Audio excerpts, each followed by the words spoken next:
바로 이겁니다. 이게 바로 제가 말씀드린 신경이 이제 모터에서 출발하죠. 아까 말씀드린 브로드만 여기서 시작해가지고, 그죠? 스파이널 러브, 스파이널 코드, 그 다음에 스파이널 러브, 이렇게 해서 말초신경으로 가는데, 우리가 손까지 가려면 결국 얘네들을 거쳐가야 된다. 거쳐가야 된다. 그래서 얘네들을 거쳐갈 때 여러분들이 이거에 대한 기본적인 거를 알고 계셔야 됩니다. 어떻게 상상하시냐면은 빙판길을 상상하시면 돼요. 빙판길. 빙판길을 간다고 생각해보세요. 그냥 빙판길을 갈 때 팔을 이렇게 흔들면서 갈 수 있어요. 이렇게. 빙판길이 미끄러운데 얼마 전에 눈이 왔을 때 여러분들 어떻게 갑니까? 조심조심 갈 거 아니에요. 이렇게. 환자분의 상태가 딱 그 상태다 이거야.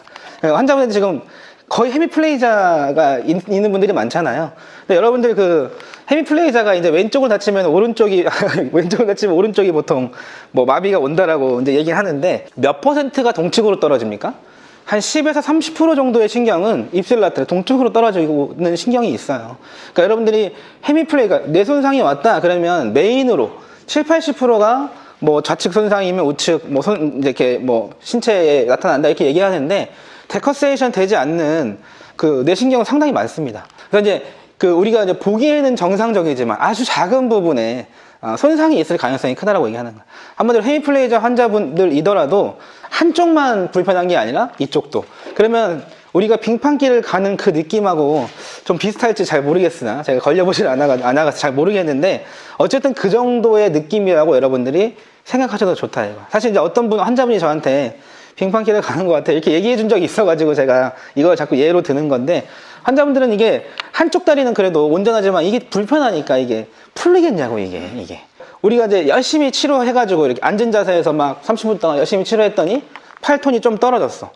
자, 이제 수고하셨습니다. 일어나자마자 바로 이렇게 되잖아요. 그죠? 그러면 여러분, 그게 팔 잘못입니까? 라고 이제 생각을 하시는 거야. 그러니까 앉은 자세에서 톤이 떨어졌다가 일어났는데 팔이 올라가. 우리는 그냥 상식적으로 당연하다고 생각하지만 거기서 원리를 찾으셔야 되는 거죠. 그러니까 여러분들이 그러면 팔 치료를 해야 되는 건가, 앉아있는 자세에서 일어나는 자세를 치료해야 되는가, 이거를 고민을 해보셔야 되는 겁니다. 이거를. 그래서 이것이 중요하다. 빙판길을 걷는 사람한테 팔을 흔들라고 하고 있을 수도 있다라고 하는 거야, 우리가. 그러면 그 빙판길을 없애줘야 이렇게 편해질 거 아닙니까? 특히 팔은 우리가 유일하게 이렇게 몸에서 이렇게 멀어질 수 있는 그런 구조물이잖아요. 이 몸에서 멀어질 수 있는 구조물이라는 거는 뭐를 기반으로, 뿌리를 기반으로 멀어질 수 있는 거예요. 나무에 뿌리가 없으면 가지가 자랄 수가 없잖아요. 그거랑 비슷한 거야. 가지를 뻗쳐나가려면 어떻게? 이쪽 파트가 안정적이어야 된다고 하는 겁니다. 근데 이쪽 파트가 불안정적인데 자꾸 우리가 이제 위에서 아래로 중력을 받잖아요. 우리 지구 핵에서 직각으로 이렇게 중력을 받는 힘이 신체가 받는 힘 중에 가장 센 힘인데, 그 힘을 못 이기는 상태에서, 엔티그래비티 머슬들이 그 힘을 이길 수 없는 상태에서 팔이 나간다는 거는 불가능하다. 그러니까 우리가 브레인이 정상인 경우에는 이 메커니즘이 잠깐 깨져도 컴펜세이션을 이용해서 뭐 조금 이렇게 비율이 깨져도 컴펜세이션으로 올릴 수 있겠죠, 이렇게. 근데 이거 자체가 이제 과사용이라는 거예요, 과사용. 이런 식으로 계속 쓰면은 나중에 델토이드가 손상된다. 그리고 180도 올릴 수가 없잖아요. 그죠? 그런 측면에서. 그러니까 우리는 이제 마비된 근육을 치료해 줄 때 어떤 조건을 제시해야 되는데, 이 마비된 근육을 발동시킬 만한 조건이 필요하다고. 브레인에서 그냥 공짜로 이거를 다쳤는데, 지금 뇌세포도 없어가지고 죽겠는데 이거를 움직이라고 하니까 이게 되겠냐고요. 근데 어떤 계기에 의해서, 이렇다면 한번 움직여 볼까? 이걸 만들어 내셔야 되는 거예요. 그래서 우리가 상지를 치료하시더라도 반드시 이쪽 파트를 치료할 줄 아셔야 된다. 그래서 이제 이렇게 제가 써놨어요. 한번 제가 지금 말씀드리는 거에 대한 레퍼런스예요. 누군가의 또 책에 이렇게 쓰셔가지고 제가 발췌를 해온 겁니다. 환자분들은 근데 그게 잘 안 되기 때문에 우리가 안 된다, 한마디로. 우리는 이렇게 억지로라도 올릴 수 있지만 환자분들은 그렇게 할 수 없어요. 가장 중요한 건 바로 이겁니다. 웨이트 베어링입니다. 여러분들이 이거를 앞으로 치료사 생활을 하시면서 마비된 근육을 회복시키겠다라고 할 때는 반드시 웨이트 베어링을 이해하고 계셔야 돼요. 이 웨이트 베어링이 왜 중요하냐면, 내 신체에서 나한테 줄 수 있는 감각, 그러니까 우리가 외부에서 주는 감각 말고 내가 내 스스로한테 줄 수 있는 감각 중에 가장 강하게 줄 수 있는 감각이 바로 웨이트 베어링입니다. 그러니까 우리가 웨이트를 실어줄 때 머슬을 가장 많이 사용한다라고 얘기하는 거죠. 그죠? 이게 바로 조건을 충족해 주는 거야. 팔을 만약에 치료한다면 팔을 여기다 대고 이렇게 크로우즈칸에서 이렇게 하죠. 우리 옛날에 기어다녔잖아요. 기어다녀. 포유류는 기어다니고 포유류에서 양장류로 이렇게 진화했잖아요. 기어다닐 때 손도 기어다니는 역할을 했었다고요. 그럼 분명히 팔과 손에도 웨이트를 줄 수 있는 지점이 존재합니다. 바로 여기에요. 그리고 그 웨이트를 견뎌낼 수 있는 머슬이 필요해. 머슬. 여기 붙어 있어요, 여기에 또. 그래서 그런 웨이트를 줬을 때 가장 강력한 감각이 들어오기 때문에 그걸 버티려고 근효율을 바짝 당겨 올린다고. 그때 브레인에서 야, 이거 버틸려면은 안 되겠다, 이거 손상된 것까지 다 투입시켜야 되겠다고. 그렇게 해서 일단 1차적으로 만들어내시는 겁니다. 근데 지금 여기 나온 웨이트 베어링은 시팅 포지션에서 웨이트 베어링을 얘기한 거죠. 그죠? 그러니까 여러분들이 앉아있을 때 웨이트 베어링 지점은 바로 이 스케일 투 버러스트예요. 근데 여러분들이 이거를 치료실에서 치료를 하실 때 반드시 이 지점을 지키고 치료를 하셔야 돼요. 지키고. 즉 여러분들이 이제 앉아 계실 때 이 스케일 투 버러스트가 잘 닿게 앉는 사람이 별로 없거든요. 보통은 환자분들이, 여러분들도 거의 다 이렇게 팔을 기대고 앉아 계시잖아요. 이렇게 팔을 기대고. 이게 편하니까. 그런데 팔을 잠깐 띄신 다음에 자기 본인의 이스키알 투버러스트를 이렇게 한번 바닥에 닿게 한번 해보세요. 이렇게. 그 바닥에 닿게 했더니 어땠습니까? 허리가 펴지는 거지. 이렇게. 그 지점이, 그러니까 웨이트를 실어서 이 웨이트를 버텨야 되기 때문에 근효율이 올라가는 거야. 더 많은 힘을 발동시킬 수밖에 없는 거야. 그때 발동되는 힘이 내가 스스로 발동시킬 수 있는 가장 강한 힘입니다. 그 지점 이외의 지점에서는 지금 내가 쓴 힘 이상을 발동시킬 수가 없어요. 그렇게 해서 이제 억지로, 그러면 이제 이 웨이트 점 이외에서 억지로 쓰는 힘들은 거의 다 컴펜세이션일 수밖에 없다. 그러니까 메커니즘이 깨진 움직임이라는 거예요. 그래서 이제 이스키알 투버러스트에서 벗어난 포스처럴에서 허리펴라는 태스크를 자꾸 주시면 이렇게 이스키알 투버러스트에서 이렇게 몸이 벗어난 상태에서 허리를 피면 이런 포지션이 되는 거예요. 이렇게. 이게 바로 여러분들 가장 허리 통증을 많이 유발시키는 자세가 됩니다. 그래서 허리 통증이나 이제 환자분의 포스처럴도 마찬가지죠. 환자분이 이렇게 해서 허리 펴! 이 상태에서 자유로운 활동이 가능하겠냐, 이거야. 이거를 허리 펴! 하기 전에 먼저 맞추셔야 됩니다. 맞추면 이렇게 펴지는 거야. 이 상태에서 이렇게 펴는 동작하고 잘 맞춘 상태에서 이렇게 펴는 동작. 뭐가 다른 것 같습니까? 면이 달라요, 면이. 이렇게 해서 이렇게 펴면 세치탈 플랜에서 편 거야, 이렇게. 한마디로 이걸 익스텐션이라고 말할 수가 있겠죠, 그죠? 근데 이걸 맞춘 상태에서 펴면 어떤 면인 거야, 이게? 이렇게. 이것도 세치탈 플랜 맞네요. 그런데 축이 어때, 축이? 이렇게 사여지는 익스텐션과 이렇게 올라가는 업라이팅의 차이입니다. 근데 이렇게 해서 이렇게 펴면 하체 힘이 들어가지 않는데 이스키알 투버러스트를 맞춰가지고 올리면 하체 힘이 들어가기 시작합니다. 이 차이가 결국에 우리가 리칭을 만들어내려면 만약에 다리를 띈 다음에 팔을 이렇게 뻗으면 이렇게 된다고. 이렇게. 이것이 중요하다 이거야. 환자분들 헤미사이드 다리가 지금 바닥에 닿지 않고 치료하는 사람들 내가 너무 많이 봤어요. 이건 절대 하시면 안 돼. 절대로. 반드시 다리를 바닥에 디디셔야 됩니다. 해보세요. 이렇게 되나 이게. 그 환자분이 지금 여기서 이게 넘어가게 생겼는데 팔을 뻗겠냐? 팔 뻗어, 허리 펴. 이게 되냐고, 이게 안 된다, 이게. 그래서 가장 기본적으로 다리를 잘 놔주시고, 이스키알 투버러스트를 잘 대주시면 우리가 원하는 업라이팅을 만들 수 있어요. 여기 이렇게 해서 업라이팅 만든다 그랬는데, 이것도 이렇게, 필요할 땐 쓰는데, 필요할 땐 이게 하긴 해. 근데 이게 기본적인 지점에서 벗어난 자리에서 이거는 의미가 없어요. 잘 맞춘 상태에서 당겨야 얘가 올라가지, 이렇게. 그래서 여러분이 익스텐션과 업라이팅의 차이를 아셔야 됩니다. 발동되는 근육은 완전히 다릅니다. 완전히.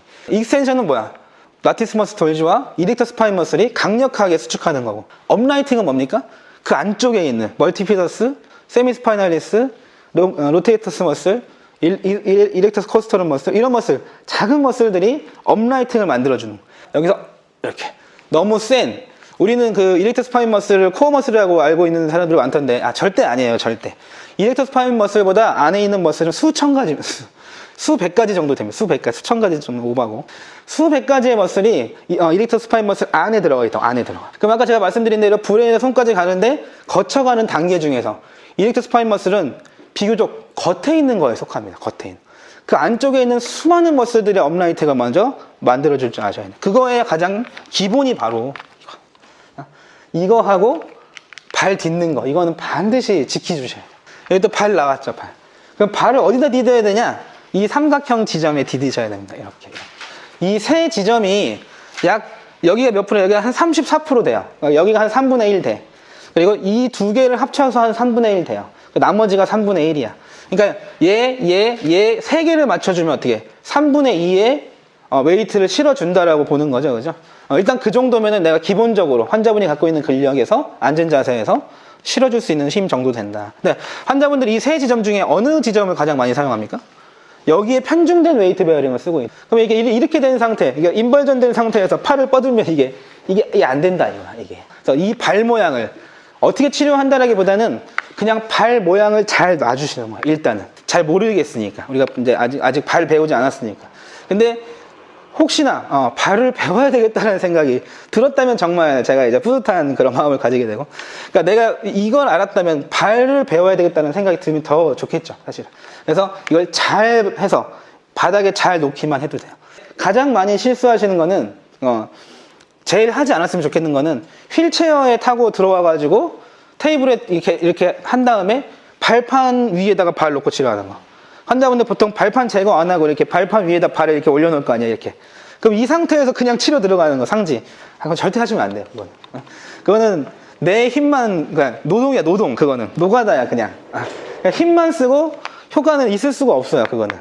당장 머슬 파이버 당장 릴리즈 조금 되는 거, 이거. 브레인 컨센트릭 발동 딱 한 번만에 다 깨집니다, 이거. 그래서 절대로 그렇게 하지 마시고, 발만 잘 디뎌줘도 환자분의 몸의 턴이 확 떨어지는 거, 이런 거 나중에 잘 지키고 하시다 보면 느껴진다고, 그런 게. 근데 이게 톤을 떨어뜨리는 거구나. 내가 막 수십 번을 우린 뻣뻣하면 무조건 짧다고 생각하고 풀기부터 시작하잖아요.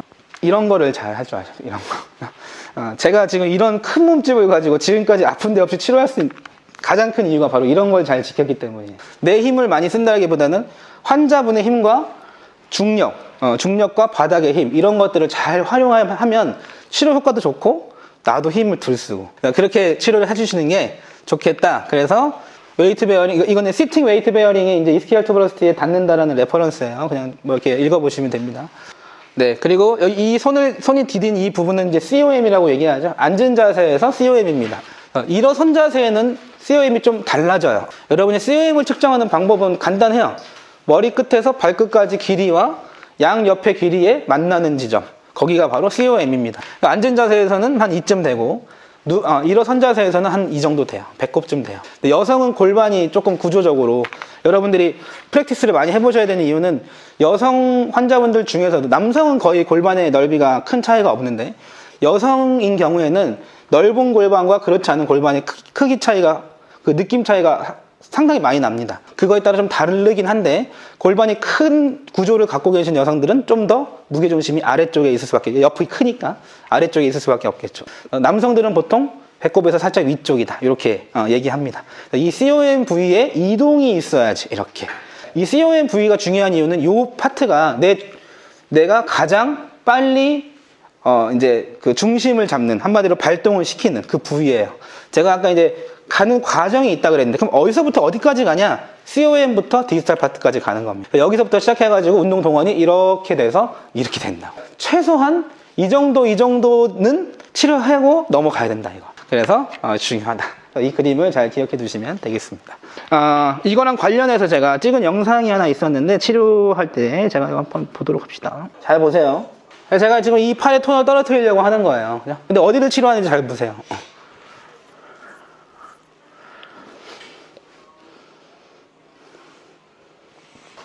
건축팔도 지금 BOS를 넓혀가지고 균형을 잡고 있는 상황이에요, 지금.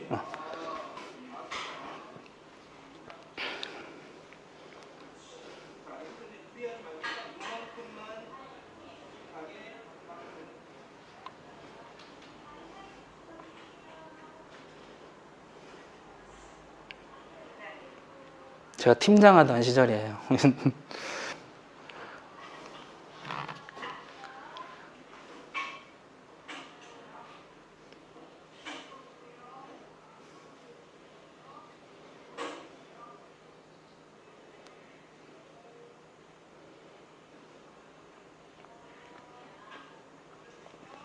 바로 COM 부위에 손을 댄 거예요, 지금. 근데 환자분이 사실 나도 모르게, 난 몰랐어, 이때. BOS 넓혀버렸어요, 지가. 전 눈치를 못 챘어요, 여기만 신경 쓰느라고.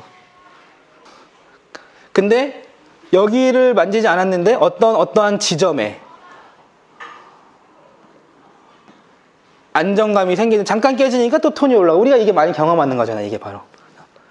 그런데 이제 그렇게 해서 어느 지점에 안정감이 생기니까 팔 톤이 떨어지는 겁니다. 이렇게. 이거 팔 이렇게 된 거, 이렇게 떨어뜨리는 거 경험해 본 적 있으신 분 있으세요? 이게 되게 어렵잖아요. 선자세에서 이렇게 된 팔을 이렇게 내린다는 거는. 우리가 이거 지금 1분도 안 걸렸단 말이야. 그러니까 제가 잘했다 이런 얘기를 하려는 게 아니고, 내가 이거를 이렇게 된 팔 우리는 항상 이렇게 빨리 이렇게 잡고 펴가지고 이렇게 펴려고만 하잖아, 사실은. 여러 번 해야 톤이 떨어진다, 뭐 이런, 뭐 스트레칭을 뭐 10분 이상 해줘야 된다, 이런 거는 많이 들어봤는데, 사실 그걸로 잘 안 되잖아요. 그걸로 잘 됐으면 내가 이거를 촬영할 필요도 없었지. 그런데 그거를 30분 동안 100번 하느니 이거 잘 맞춰. 1분도 안 되잖아. 맞추면 일단 톤을 떨어뜨리는 거야, 일단은. 그리고 이렇게 했을 때 된다라는 걸 아시는 게 중요해요. 이렇게 했을 때 되는 거구나, 이게. 그러면 우리가 이제, 내가 팔을 그동안 너무 팔만 붙잡고 치료하지 않았나를 생각하시고 신체 전체를 보는 사고가 생기는 겁니다, 그때부터. 왜냐면 브레인은 하나고 머슬도 다 연결이 되어 있기 때문에 팔만 따로 치료할 수는 없어요. 말도 안 되는 거야, 그거는. 팔도 다 내 신체의 일부이기 때문에 그 연결된 부위를 다 치료를 해줘야지 이게 팔도 되는 거지, 팔만 뚝 잘라가지고 이걸 열심히 치료하면 되는 게 아니라고. 여기가 풀려도 여기서 당기기 때문에 다시 팔을 당길 수밖에 없어요, 이렇게. 그래서 이런 것들 이해하는 게 상당히 중요합니다. 벌써 20년 전에 팔은 프록시말 파트에, 그러니까 이쪽 트렁크와 하체에 어떤 컨트롤이 필요하다라는 거를 다 사람들이 증명했죠. 이 글은 다 이제 레퍼런스입니다. 제가 말씀드리는 거에 대한 증명이에요. 그래서 여러분들이 펠비스부터 시작해서 스캐플라까지 가는 구조라도 아셔야 돼요. 구조라도. 내가 지금 이렇게 틀어진 상태에서 내 몸이 틀어졌다라는 건, 이게 틀어진 거가 어떤 거냐면요, 우리는 틀어졌으니까 사진 찍어가지고 이렇게 X축, Y축 해가지고 맞추고 이런 개념으로 자꾸 생각할 수 있는데, 그거보다 이렇게 틀어지잖아요? 그럼 여기에 텐션이 걸린다는 게 중요한 거예요. 텐션이 걸린다. 우리는 이렇게 가려고 그러면 머슬이 늘어나면 머슬 스핀들이 작동해가지고 얘를 못 가게 이렇게 막잖아요. 그죠? 이게 톤 올라간다라는 거야, 이게. 그럼 여러분들이 톤 올라간다라는 걸 머릿속으로 상상할 때 우리가 머슬이 응축됐다, 이렇게는 자꾸 생각하는 건 거기까지밖에 생각을 못 한단 말이죠. 근데 톤이 올라갔다라는 건 이 텐션이라는 걸 아셔야 돼, 이거를. 이게 거의 99%예요. 근데 우리가 강직 때문에 올라가는 텐션이 있죠, 그죠? 그 텐션 이외에 다른 텐션은 다 이렇게. 근데 강직을 좀 마지막에 고려하는, 우리는 강직부터 덤비자면 강직은 좀 마지막에 고려해야 되는 건 뭐냐면, 마비가 있는 경우에는 당연히 몸이 틀어질 수밖에 없어요. 우린 지금 마비가 없는데도 몸이 틀어져가지고 이런 데가 아프잖아요. 어깨가 무거운 것도 역시 뭐냐면, 다른 데가 약하니까 자꾸 보충하려고, 약하니까 무너지면 텐션이 걸리는 거야, 어느 한 군데. 그러니까 이거를 왜 자꾸 강조하냐면, 근육을 주무르는 것부터 시작하지 마시고 이 텐션 제거부터 시작하시라, 이거지. 그럼 지금 여기 보시면 펠비스가 이렇게 틀어진 상태에서는 절대로 팔 2층을 만들어낼 수가 없다, 이거. 펠비스가 틀어지니까 어떻게, 이런데 텐션이 걸려 있어가지고 아무리 내가 리층을 만들려고 해도 몸은 자꾸 당긴단 말이야. 그러면 간단해요. 이렇게 해주면 얘가 떨어지는 거야, 이렇게. 이런 개념을 반드시 알고 계셔야 돼요, 이런 개념. 아셨죠? 그래서 이 틀어지지 않았나, 근데 그 틀어지지 않았나를 파악하는 지점은 일단 이스키알 투버러스티를 잘 딛고 앉으셨는가. 잘 모르겠으면 엉덩이 밑에 손을 집어 넣어가지고 그 뼈의 압박력을 느끼셔야 됩니다, 실제로. 느껴서, 환자분들은 그래도 이제 해미가 있으면 한쪽은 많이 디뎠고 한쪽은 좀 적게 디뎠을 가능성이 크죠. 우리도 근데 마찬가지야. 이따가 연습할 때 해보실 수 있는 분들은 상대방 한번 이스키알 투버러스티를 만져보세요, 이렇게. 그러면 그 압박력이 다르다고. 그럼 그 압박력이 다른 거에, 자, 이쪽을, 그러면 이스키알 투버러스티는 센서리가 약하니까 내가 이스키알 투버러스티에다가 센서리를 자꾸 줘, 이렇게 손으로. 자꾸 줘서 눌러보세요. 누르기라도 하면 갑자기 이게 팔이 그 순간 떨어지는 경우도 되게 많아요, 이렇게. 그걸 누르는 순간에 이제 아까 그 얼음판 위에 있다가 평지로 온 것 같은 느낌이 들면 브레인에서 딱 이렇게 해버린단 말이에요. 그렇기 때문에 이걸 아셔야 된다. 첫 번째는 이스키알 투버러스티. 두 번째는 ASIS 위치. 골반이 틀어져 있으면 ASIS 위치 봐서 맞춰줘라, 이렇게. PSIS. 이따가 한 번씩 만져보세요, 이거. 내가 지금 ASIS, PSIS, 이스키알 투버러스티 위치 알아야 될 거 아니야, 일단은. 자, 일리아 크레스트 위치 많이 달라요, 환자분들은. 그걸 맞춰서 하셔야 된다. 근데 일리아 크레스트가 척추 몇 번 하고 만난대요? L4하고 만났는데. 이걸 왜 아셔야 됩니까? 이게 일리아 크레스트가 L4에서 만난다. 이건 뭐 나중에 대학교 때 시험 볼 때 뭐 L4에서 만난다. 그거 이외에는 쓸 일이 없었잖아, 사실은. 근데 이게 쓸 일이 상당히 많은 거야, 사실은. 이게 L4에서 만난다가 왜 중요하냐면, 여러분들 이런 게 있어요. 내가 일리아 크레스트가 두 개가 이렇게 있는데, 틀어졌어. 그러면 이거에다 이걸 맞출 겁니까? 이거에다 이걸 맞출 겁니까? 이거 되게 어렵지 않아요, 이거? 뭐 이거를 뭐 되게 잘 맞춘다고 뭐 자기가 자랑하는 뭐 옛날에 그 고전적인 그런 레전드들이 있었는데, 지금은 다 이제 은퇴하신 분들이죠. 나 이거 잘 맞춰. 막 이런 사람도 옛날에 이거 가지고 막 그렇게 하던데, 그런 게 아니고, 이때 어떤 걸 기준으로 하라는 거예요? L4에 맞는 거에 기준으로 하라 이거야. 명확하잖아요, 그죠? 그러면 얘가 L4에 가까우니까 얘에서 얘를 맞춘다. 이게 정답입니다. 물론 100%는 아니에요. 이렇게 맞췄을 때 좋아질 확률은 한 45%밖에 안 돼요, 사실은. 나머지 많은 요소들이 있어요. 제가 조금씩 알려드릴게요. 그 다음에 이게 거리 알아야 된다. 이렇게 한번 재보는 거야, 이렇게. 이제 보통 맞지 않겠죠, 그죠? 우리도 맞지 않는 사람 상당히 많아요. 지금 현재 여기 앉아 계신 분의 70% 이상은 맞지 않습니다. 저도 뭐 이제 나이가 많으니까 이게 맞지 않겠죠. 자, 여기 보시면 이제 헤드와 넥인데 아까 제가 말씀드린 거 이거예요. 먼저 눈이 반응하고 그 다음에 머리가 돌아가고 팔이 뻗어지는 겁니다. 그러니까 여러분이 치료를 하실 때 이렇게 치료하셔야 돼. 이렇게 뭐 임팩트 있는 태스크를 주고 그걸 수행하게끔 만들어주는 게 일단 기본일 수 있습니다. 어떠한 파트의 한 기법이라고 보시면 돼. 그게 전부가 아니에요. 또 그게 전부라고 자꾸 얘기하는 사람들도 있어. 피지컬은 필요 없고 무조건 인지와 탑다운으로 치료한다. 나머지는 다 우리 분야 아니야. 이렇게 생각하는 분들 옛날에 있었어. 레전드들. 지금 은퇴하신 분들. 다 없어져야 돼, 그런 사람들은. 다 빨리 은퇴해야 돼, 빨리빨리. 그냥 이런 이론 중에 하나일 뿐이에요. 그죠? 여기 안에는 라이팅도 들어가고 슈페리어 콜리큘러스에 라테럴 제니큘레이터 바이 다 이런 개념들이 들어가 있는 거예요. 이게 다 말이 안 되는 거예요. 이 몇 가지만 가지고 그 복잡한 인체를 다 치료한다는 것 자체가 빨리빨리 없어져야 되는 사람들이에요. 의료계에 종사하면 안 되는 분들이에요, 그러면. 환자한테 미안해해야 되는 사람들. 그래서 이제 동시에 이루어진다. 그러니까 원래는 이 순서대로 브레인이 발동되지만은 싱크로나이즈드 하다는 건 뭡니까? 어울려서 일어난다. 거의 그러니까 거의 한 가지 태스크에 이 모든 과정들이 일어나는 건. 그러니까 이런 식으로 이용해서 잘 치료해줘라. 그 이야기죠, 그죠? 트렁크, 내가 만져서 이렇게 평가할 줄 아셔야 돼요. 엑스레이를 찍어도 정확하지 않습니다. 제가 이것도 영상에 이렇게 올린 적도 있고 그런데 엑스레이를 찍을 때는 포지션을 맞춰놓고 찍는 게 아니기 때문에 이렇게 찍으면 이렇게 나와요, 엑스레이는. 엑스레이를 신뢰도가 높은 장비지만 100% 맹신할 수는 없는 이유예요. 대신에 우리는 이걸 손으로 한다 그러면 되게 고리타분하다고 사람들은 얘기하겠지만 그렇지 않아, 절대로. 이게 훨씬 정확합니다. 내가 잘 만질 줄 알면. 제가 아까 말씀드린 텐션을 찾아내려면 결국 손으로 만지셔야 돼요. 엑스레이를 가지고는 텐션을 파악할 수가 없어. 여러분들이 못해도 스피너스 프로세스와 트랜스버스 프로세스 만져가지고 이 커브에 대한 대략적인 그림이라도 그릴 줄 아셔야 됩니다. 그리고 그걸 맞췄을 때 좋아지는 경우가 상당히 많아요. 여러분들 지금 실제로 지금 하실 거예요. 지금 제가 요거 말 끝나면은 바로 시작하시는 거예요.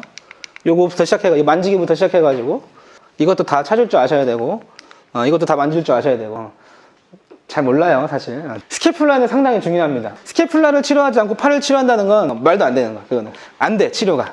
왜 그러냐면 스캐플라를 움직였더니 이 로테이션, 재활에서 로테이션의 말은 토크를 발생시킨다, 움직인다는 얘기죠, 그죠? 스캐플라가 움직였다 그러면 휴머너스 헤드, 스피네이션 포함, 숄더, 엘보, 리스트, 핸드, 그래스핑까지 일리집니다. 근데 제가 이거는 증명할 수 있어요. 내가 여기서는 증명할 수 없는데 환자분이 계시면 제가 많이 해봤어. 스캐플라 하나만 가지고도 손에 힘까지 빠지는 그런 경우 상당히 많습니다. 이런 것 때문에 그런 겁니다. 오늘은 일단은 위치, 아까 제가 말씀드린 인페리어 앵글, 특히 이거 슈페리어 앵글, 여러분들이 어려워하는 거는 PSIS와 슈페리어 앵글이에요. 찾아보는 거, 스캐플라 스파인도 찾을 줄 아셔야 되고, 기본적으로 스캐플라 만질 줄 모르시는 분들은 오늘 다 만질 줄 알고 가셔야 되는 거예요. 여러분들 다 아는 것처럼 하지 마시고, 모르면 꼭 물어보시고 반드시 알고 가셔야 돼요. 그 다음에 이 거리도 중요하죠. 우리가 보통 윙잉 스캐플라라고 얘기하는 이 거리도 이 정도 된다. 인페리어 앵글은 T7에서 만난다. 스파인은 T3에서 만난다. 슈페리어 앵글은 T2에서 만난다. 이것도 어느 정도 알고 계시면 훨씬 유리합니다.